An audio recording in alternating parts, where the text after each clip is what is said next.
1 p.m. Assalamu alaikum. This is Radio Pakistan. The news read by Daman Zaman. The headlines.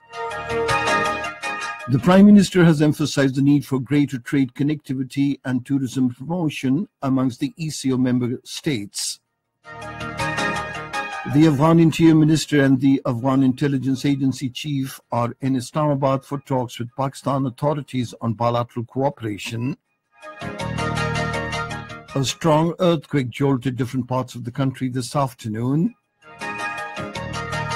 The American president, in his maiden State of the Union address, has called for unmatched powers for the military to ensure defense against external threats. And now the news in detail.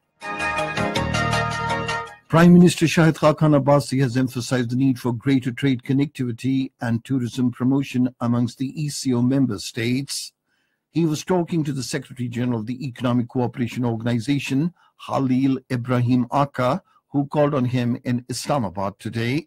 The Prime Minister said Pakistan extends full support to the organization in promoting bilateral as well as multilateral cooperation amongst the ECO member states. The ECO Secretary General appreciated Pakistan's contributions towards making the ECO a vibrant body for strengthening multifaceted cooperation between the ECO member countries. Meanwhile, speaking at the ceremony held in connection with the launching of expansion program of Wasila-e-Taaleem under the Benazir Income Support Program in Islamabad today, the Prime Minister said the program is being expanded to 50 districts of the country. The Prime Minister said this is a reflection of the government's commitment to provide education to all. He said poverty alleviation is also not possible without universalization of education.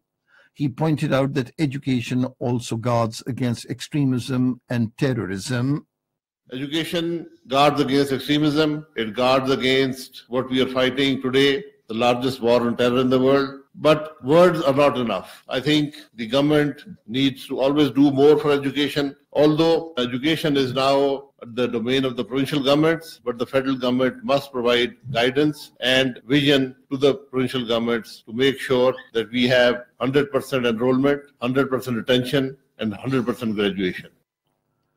A high-level Afghan delegation is in Islamabad for discussions with the Pakistan authorities on cooperation between the two countries. According to the Foreign Office spokesman, Dr. Mohammad Faisal, the Afghan government had requested that a delegation would like to visit Pakistan with a message from the Afghan president. The delegation comprises the Interior Minister and Chief of the Afghan Intelligence Agency, the National Directorate of Security. An earthquake measuring 6.2 on the International Richter scale jolted different parts of the country, including Islamabad, Peshawar, Gilgit, and Azad Kashmir this afternoon.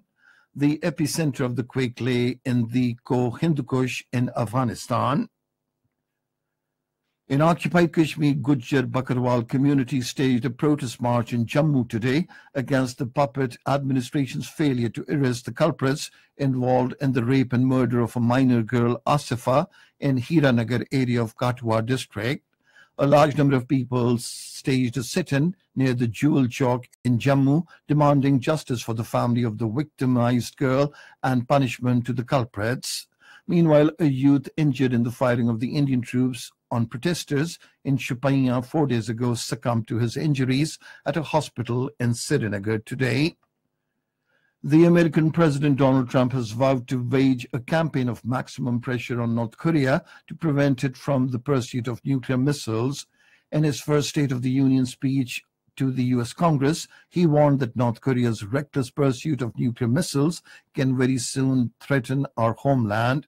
Donald Trump asked the Congress to remove budget caps on defense spending and fully fund the military. He also called for unmatched powers for the military to ensure defense against threats from certain regimes, terrorist groups, and rivals like China and Russia. North Korea has released the annual white paper on American human rights violations, denouncing President Donald Trump's administration as a gross violator of human rights. The white paper says that racial discrimination and misanthropy are serious maladies inherent to the social system of the United States, and they have been aggravated since Donald Trump took office. And now cricket. The third place playoff of the ICC Under-19 World Cup will be played between Pakistan and Afghanistan at Queenstown tomorrow. The final of the World Cup will be played between India and Australia on Saturday at the Oval Mount Maunganui.